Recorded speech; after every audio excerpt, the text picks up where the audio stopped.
देरी से आने के लिए माफ़ी।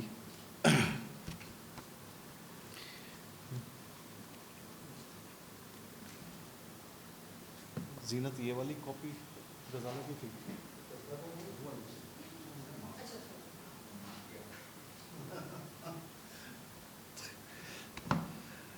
ओके।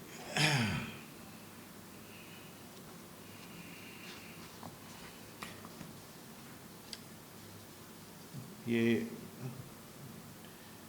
अभूतपूर्व सौभाग्य है कि किसी कवि के सामने उनकी कविताओं को पढ़ना। वो उसके लिए भी पहले माफ़ी मांग लेनी चाहिए, क्योंकि कवि ने जो लिखा होता है, जो सोच के लिखा होता है, जब आप पढ़ते हैं तो आप वो नहीं पढ़ते, आप वो पढ़ते हैं जो आपने देखा होता है उसमें। तो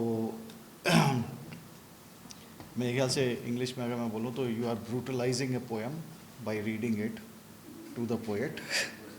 तो उसके लिए माफ़ी। तुम कैसे इस शहर में हो, ये हरे से भरा था उसका बदन किताब से है।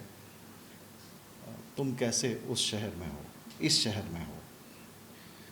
तुम कैसे इस शहर में हो, तुम्हारी बातें किन ग्रहों से आई हैं समझ नहीं पा रहा। हो सकता है ये अतीत की हों या भविष्य की भी हो सकती हैं।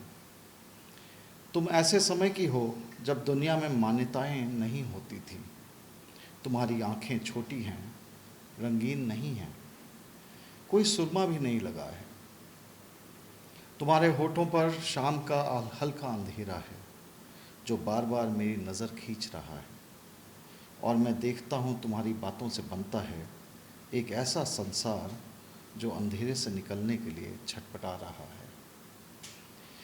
तुम्हारे गाल थोड़े लाल हैं, थोड़े फूले से बच्चों जैसे, और बातें करते हुए उनमें कहीं कहीं घाटी सी बनती है।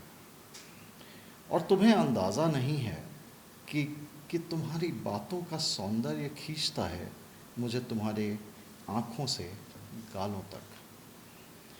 क्या मैं ही हूँ जो किसी और ग्रह से आया हूँ? क्या मैं ही हूँ जो किसी और ग्रह से आया हूँ और नहीं दिखता तुम्हें मेरा यूं फिसलना? एक दिन तुम कहोगी कि अब और नहीं योजनाएं, एक दिन तुम कहोगी कि कुछ करने का वक्त आ गया है। एक दिन तुम लिख डालोगी पूरा पूरा उपन्यास। एक दिन तुम निकल जाओगी मृत्यु से जीवन की ओर।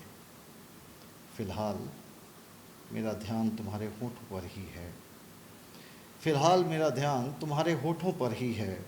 तुम्हारी बातों के साथ साथ पहुंच रही है मुझ तक तुम्हारी छटपटाहट।